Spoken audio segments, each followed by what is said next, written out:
right, everyone, get ready for today's deep dive because we're heading to the Suez Canal. Ooh, exciting. I know, right?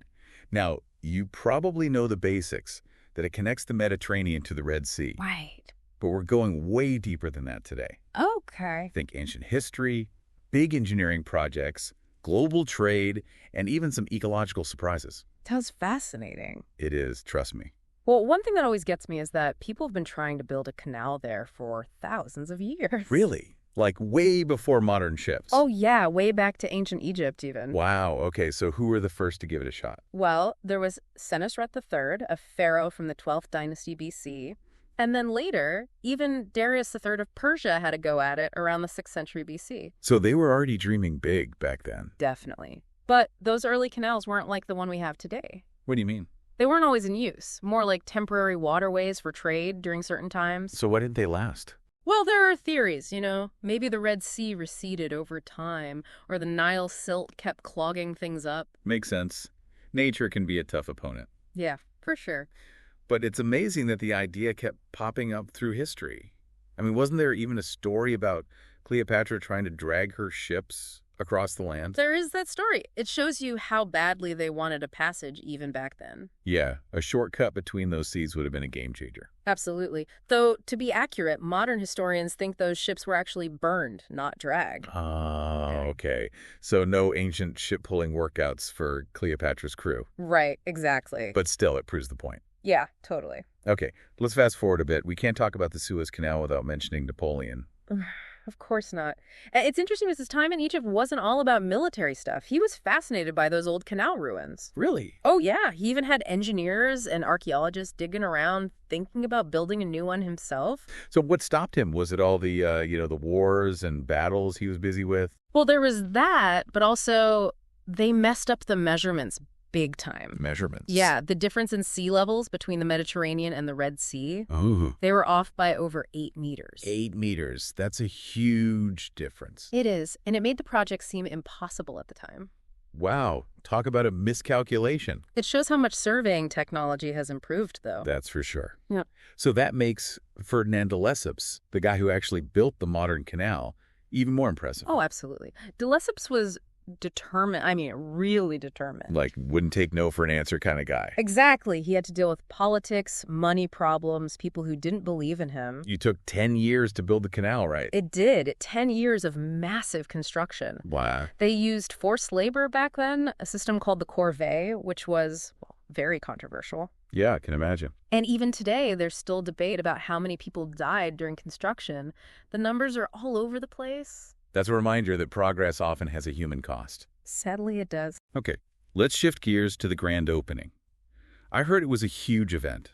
Oh, it was a spectacle. Emperors, empresses, ships from all over the world. Sounds like something out of a movie. 1869, the world was watching as this incredible canal opened. Amazing.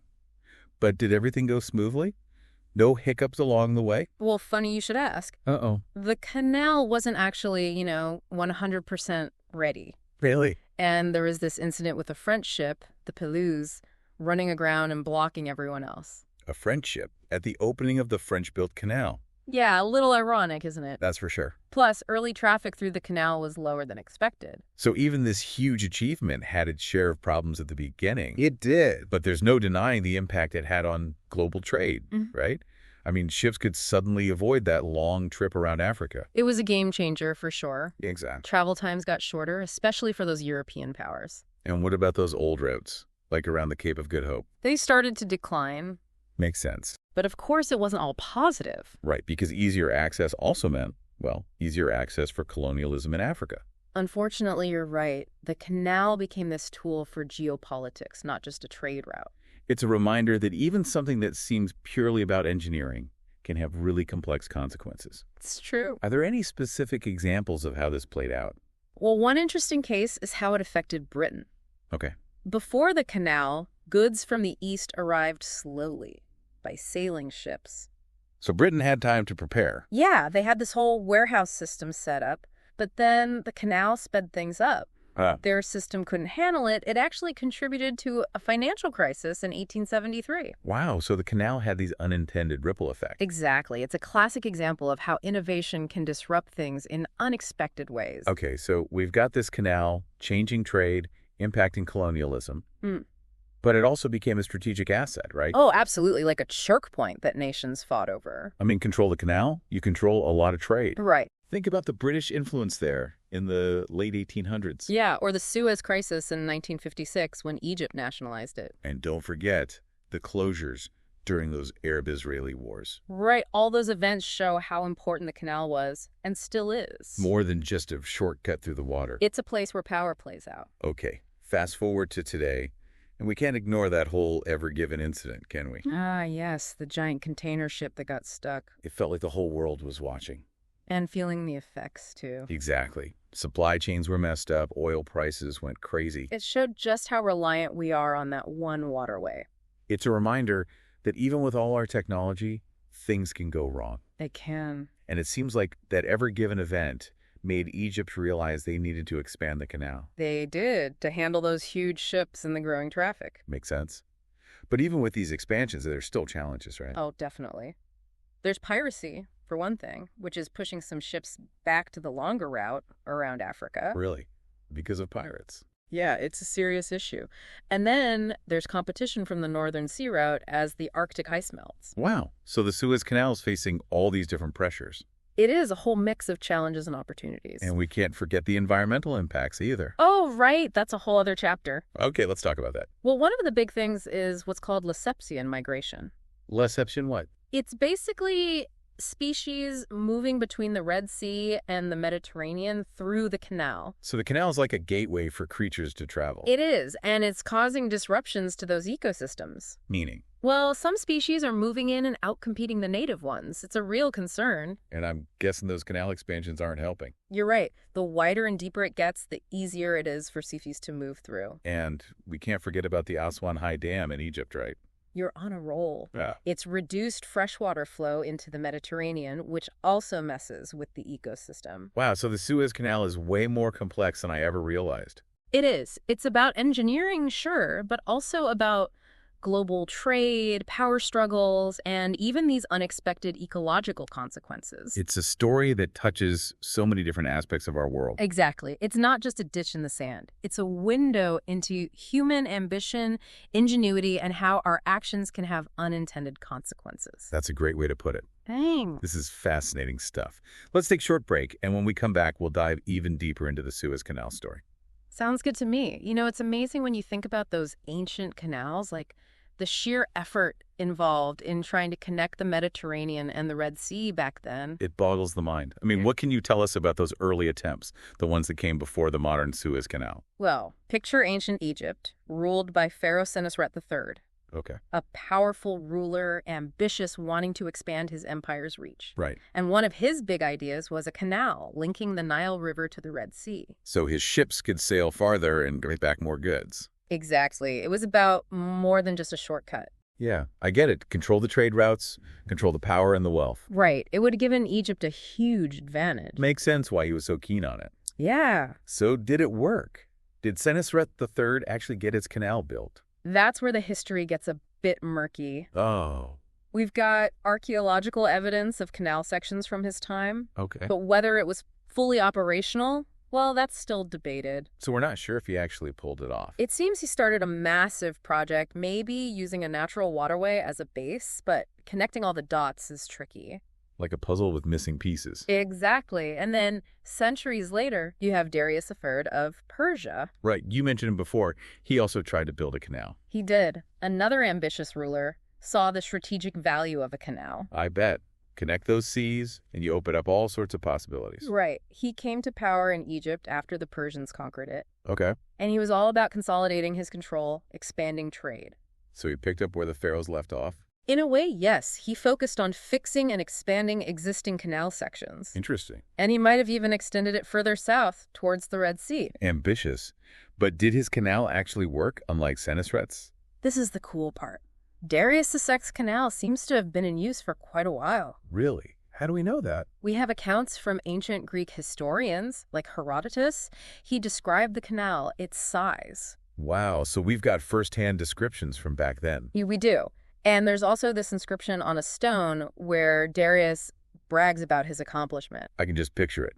Ancient ships, loaded with treasures, sailing through the desert. It must have been an incredible sight. Yeah, definitely. But, like all things, Darius' Sykes Canal eventually fell into disuse. So even the mighty Persian Empire couldn't keep it going forever. It's a reminder that empires rise and fall, and even grand canals can be reclaimed by nature. True. So all these ancient canals were like the prototypes for de Lesseps' big vision. You could say that. Studying them shows us the challenges of engineering throughout history. Yeah, the ingenuity, the persistence. Exactly. And it makes you appreciate how far we've come. It's amazing how something like connecting two bodies of water can have such a huge impact on history. It really is. We've been talking a lot about trade and politics, but what about the cultural impact of the Suez Canal? Oh, that's interesting. Well, for one, it really captured people's imaginations. In what way? This huge project, this man-made waterway cutting through the desert, Yeah. it became a symbol of progress, ambition, So people were inspired by it. They were. Painters, writers, Sure. they all incorporated the canal into their work. Paintings of the canal? Oh, yeah, the grand opening, the ships, the desert landscape. And what about writers? Novels, travelogues, all sorts of stories set against the backdrop of the canal. Wow. It became this icon of human achievement. Right. This testament to our ability to change the world. It makes you think. It does. And the canal also made travel between Europe and Asia much easier, right? That's right. And that led to more cultural exchange, too. How so? Well, people from different backgrounds were interacting more, sharing ideas, perspectives. So the canal wasn't just a path for ships, but for culture, too. Exactly. It helped break down barriers, shape perceptions. And that continues today. It does. People from all over the world pass through the canal, each with their own stories and cultures. It's like this global crossroads. A meeting point for cultures and histories. It's incredible when you think about it like that. And let's not forget the people who keep the canal running, the workforce. Right, of course. It must take a huge team to keep everything going. Thousands of people in all sorts of roles. Like who? Ship pilots, engineers, maintenance crews. I bet those are highly skilled jobs. Oh, yeah. They require a lot of training and expertise. I can't even imagine piloting one of those massive ships through the canal. It's a demanding job, for sure. Dealing with currents, narrow channels, maybe even sandstorms. All of that. And they have to keep the ship and crew safe. That's a lot of responsibility. It is. And they do an amazing job. It's like a giant machine, all these people working together to keep things moving. Exactly. It's a testament to their skill and dedication. It makes you appreciate the human element behind this technological marvel. It does. We've covered a lot of ground today, from those ancient pharaohs to those massive ships we see today. Yeah. We've talked trade, politics, the environment, even culture. A lot to think about. So, as we wrap up, what are your final thoughts on the Suez Canal? It's an incredible feat of engineering, no doubt. Something that has shaped history and continues to impact the world. A symbol of human ambition and innovation. For sure. But it also shows us that progress can come at a cost, Like we talked about with colonialism and the environment. Exactly. It's a complex legacy full of triumphs and challenges. A reminder that even our greatest achievements have trade-offs. It's true. So the Suez Canal is more than just a waterway. It's a reflection of ourselves, our complexities, our contradictions. A microcosm of the human story, in a way. I think so, and that's what makes it so fascinating to study. Okay, before we finish this deep dive, let's go back to the environmental challenges facing the canal. Okay. We talked about Lesseps migration, but are there other concerns? Oh, plenty. One big one is what happens with those future canal expansions. Right, because they're making it wider and deeper. Exactly. And that creates an even easier path for species to move between those two seas. So it's like making the problem worse? In a way, yes. It's like opening the door wider for ecological shifts. And those shifts can have all sorts of consequences. They can. Some invasive species can even change the physical environment. Really? Yeah, making it less suitable for the native plants and animals. So it's not just about individual species, it's about disrupting whole ecosystems. That's right. And all this is happening alongside other pressures on the Mediterranean, like pollution and climate change. It sounds like a lot for this ecosystem to handle. It is. It highlights the importance of thinking about the environmental impact of our actions. Especially with these huge projects like the Suez Canal. Okay, so we've talked past, present environmental challenges. Yeah. What about the future of the Suez Canal? The crystal ball question. Right. What are some possible scenarios? Well, one possibility is that the canal keeps adapting and growing, Okay. handling bigger ships, finding ways to reduce its environmental impact. So, business as usual, but with more sustainability. That's one way to put it. Another possibility is that other routes become more appealing. Like that northern sea route you mentioned. Yeah, with the Arctic ice melting, that route might take some traffic away from the Suez. That would be a huge change. It would. And then there's piracy, which is still a big problem. Could that affect the canal's future? It could. If it's not safe, shipping companies might look for other routes. Makes sense. And of course, there's always geopolitics, Right. Conflicts and tensions in the region could cause problems. They could lead to closures, disruptions. So the future is uncertain. It is. It depends on so many factors. Economics, technology, politics, the environment. It's like the Suez Canal is a microcosm of the challenges and opportunities facing the world today. That's a great way to put it. It really is. And that's what makes it so interesting. Well, I think our listeners have gotten a crash course in Suez Canal history today. I hope so. They've learned about ancient pharaohs, modern megaships, the whole shebang. From A to Z. But beyond all the facts and figures, I hope they've also grasped this idea of interconnectedness. Yes. How this shortcut through the desert actually touches so many aspects of our world. It's a great example of that. So next time you hear about the Suez Canal in the news, remember, there's more to the story. There's always more to the story. It's about human ambition, ingenuity, our desire to connect with each other. It's about understanding how seemingly unrelated things can be deeply intertwined. Well said. Thank you for joining us on this deep dive into the Suez Canal. Until next time, keep exploring, keep questioning, and keep seeking knowledge. So, we're making the problem worse. Yeah, kinda. It's like we're opening the door wider for these species to move around. And that can have a domino effect on the whole ecosystem, right? It can. Some of these invasive species, they can actually change the environment itself. No kidding. Yeah, making it tougher for the native plants and animals to survive. So it's not just about individual species, it's about the whole balance of the ecosystem getting messed up. Exactly. And this is all happening while the Mediterranean's already dealing with pollution, climate change. Sounds like a recipe for disaster. It's definitely a concern. We got to think about these long-term effects, especially with these massive projects. Like the Suez Canal, yeah. Exactly. Okay, so we've covered the history, the present, the environmental stuff. What about the future of the Suez Canal? What's next? Well, it's tough to say for sure, but we can make some educated guesses, right? Sure. One possibility is that it just keeps evolving. Okay. Handles even bigger ships, finds ways to lessen its impact on the environment. So, kind of like what's happening now, but with more focus on sustainability. Yeah, something like that. Another possibility is that other shipping routes get more attention. You mean like that northern sea route with the Arctic ice melting? Exactly. That could draw some traffic away from the Suez. Wow, that would be a big shift. It would. And we can't forget about piracy, which is still a real problem. Right, you mentioned that earlier. If it's not safe, those shipping companies might start looking for other options. Makes sense. Plus, there's always the political stuff to worry about. Oh, yeah, for sure. Conflicts, tensions, those can all disrupt things. So the future's pretty uncertain. It is. There are so many factors at play. Economics, technology, politics, the environment. It's a lot to juggle. It really is. But that's what makes it so fascinating, right? It does. It's like the Suez Canal is this little model of the big challenges facing the world. I like that, a microcosm of the world's complexities. Well, I think our listeners have gotten a pretty good overview of the Suez Canal today. Hopefully. They've learned about the pharaohs, the megaships, all those twists and turns. This journey through time.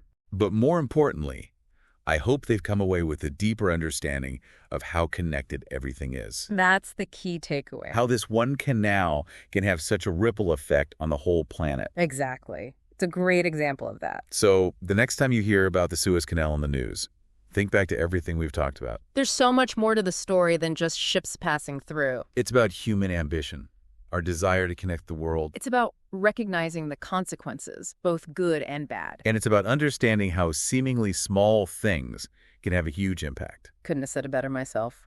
Well, on that note, Thank you for joining us on this deep dive into the Suez Canal. And to our listeners, keep exploring, keep asking questions, and until next time, keep learning.